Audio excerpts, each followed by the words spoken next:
बिस्मिल्लाहिर्रहमानिर्रहीम। अस्सलाम वालेकुम नाजरीन, मैं रुखशान मीर और आप देख रहे हैं GNN प्लस।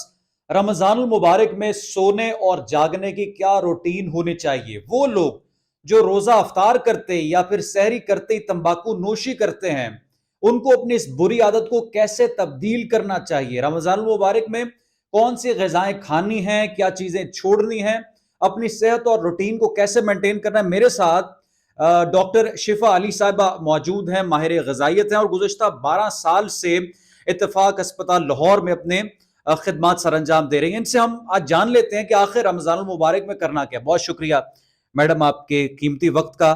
सबसे अहम मसला तो ये है कि कब सोया जाए, कब उठा जाए। लोगों को बड़ी तशवीश है कि हम किस तरह से काम करें दिन में। रोज़े में जो सुबह उठने का कॉन्सेप्ट है, ये वैसे हमें आम दिनों में भी यही है कि हम फजर के वक्त उठ जाएं और अपने कामों में लग जाएं। ये हमारी जो एक अर्बनाइजेशन हो गई है, उसकी वजह से ये चेंज आया है।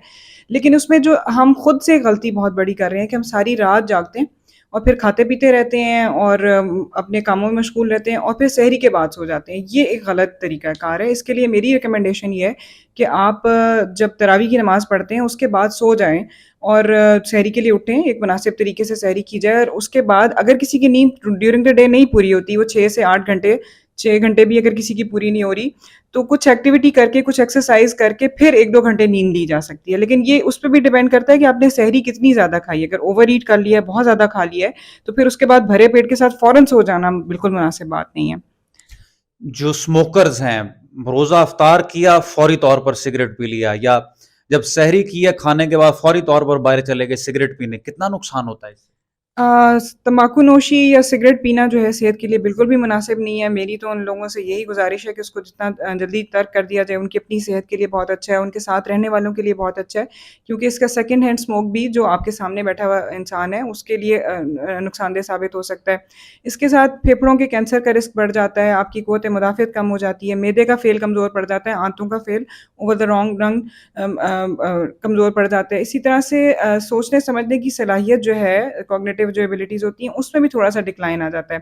फिर बुढ़ापा जल्दी आने के चांसेस ज़्यादा हो जाते हैं क्योंकि स्मोकर्स जो होते हैं, इनके अंदर जो फ्री रेडिकल्स, एक एजिंग का प्रोसीजर है, वो तेज़ हो जाता है। इनके में विटामिन सी जो एक बहुत अच्छी चीज़ है, तो उसको ये बॉडी से डिप्लीट करता है, उसकी रिक्वायरमेंट को बढ़ा देती है स्मोकर्स।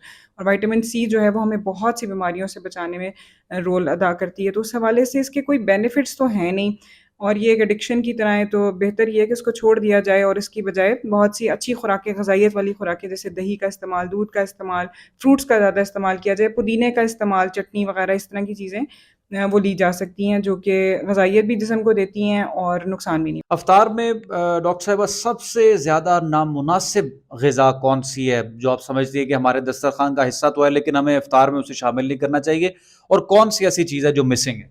2-3 चीज़ें हो सकती हैं। एक तो चीनी का बेतहाशा बेदरिग़ इस्तेमाल, इसी तरह डीप फ्राइड आइटम्स का बेदरिग़ इस्तेमाल, और इससे भी टॉप ऑफ द लिस्ट में ये कहूँगी कि ओवर ईटिंग। अगर इवन की अच्छी चीज़ें भी आप बहुत ज़्यादा ओवर ईट कर जाते हैं और अपने मैदे की कैपेसिटी से ज़्यादा खा जाते हैं, तो ये ख़तरनाक चीज़ साबित हो सकती है। और जिस चीज़ की कमी है, जो यूजुअली हम लोग नहीं खाते, वो सब्ज़ियाँ और फल हैं। फल तो फिर भी लोग खा लेते हैं क्योंकि वो मीठे होते हैं और उस वक़्त मीठे की तलब हो रही होती है, लेकिन सब्ज़ियाँ जो हैं वो सबसे ज़्यादा इग्नोर्ड वाली चीज़ है। इसी तरह प्रोटीन्स एट टाइम्स बहुत इग्नोर हो रही हैं। उसमें आप चिकन या अंडे, दही, दूध, दही से भी प्रोटीन्स आ सकती हैं, लेकिन आप दालों और लोबिया और चने, इनका इस्तेमाल बहुत अच्छा है। काले चने की चाट, सफ़ेद चने की चाट, ये बहुत अच्छी चीज़ें हैं जिनको फ्रीक्वेंटली डाइट में रखना चाहिए। उनके साथ सब्जियों का इस्तेमाल बहुत ज़रूरी है क्योंकि उससे अच्छा फाइबर आ जाता है, जिससे मैदे का और आंतों का फ़ेल बहुत ना सिर्फ अच्छा रहता है बल्कि आपको ये बहुत सी बीमारियों से भी बचाती हैं। मशरूब कौन सा सूटेबल है अफ्तारी में?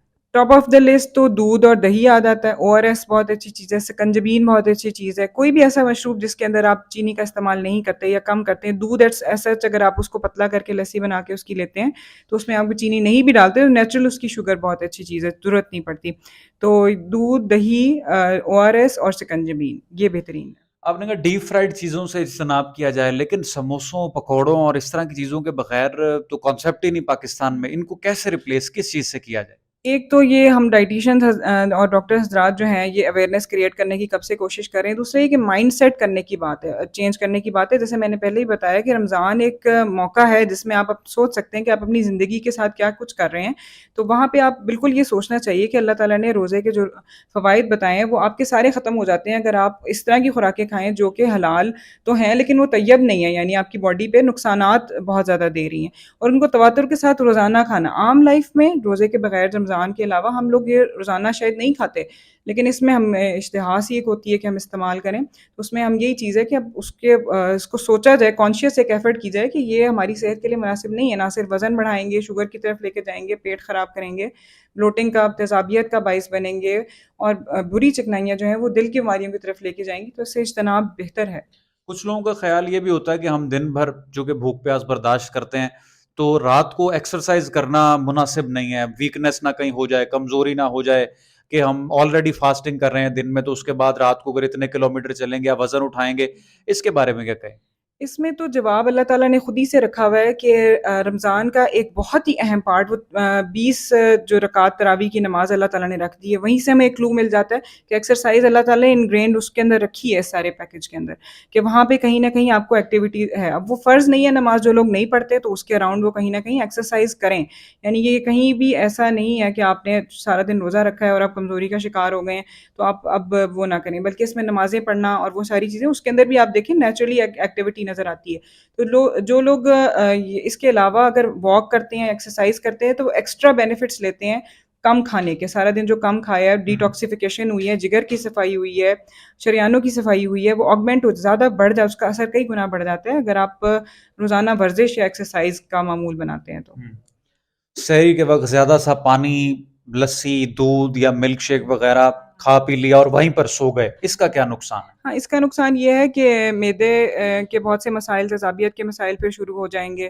اور اس وقت سحری میں بہت زیادہ اوور کنزمپشن آف واٹر کی بجائے کرنا یہ چاہیے کہ تھرو آؤٹ دا نائٹ یا جب سے روزہ افطار ہوا اس کے بعد تھوڑا تھوڑا کر کے آدھا آدھا گلاس کر کے پانی پیتے رہنا چاہیے, تاکہ اس وقت اتنی بہت زیادہ اگر آپ ہائیڈریٹڈ ہوں گے نا اس وقت بہت زیادہ پیاس نہیں لگے گی. اور اگر آپ نے بہت زیادہ نمک, نمکین چیزیں سے نمکو, تلی ہوئی چیزیں اس طرح کا استعمال کیا تب بھی پیاس زیادہ لگتی ہے. تو ان کو کم استعمال کریں گے, پیاس کم لگے گی.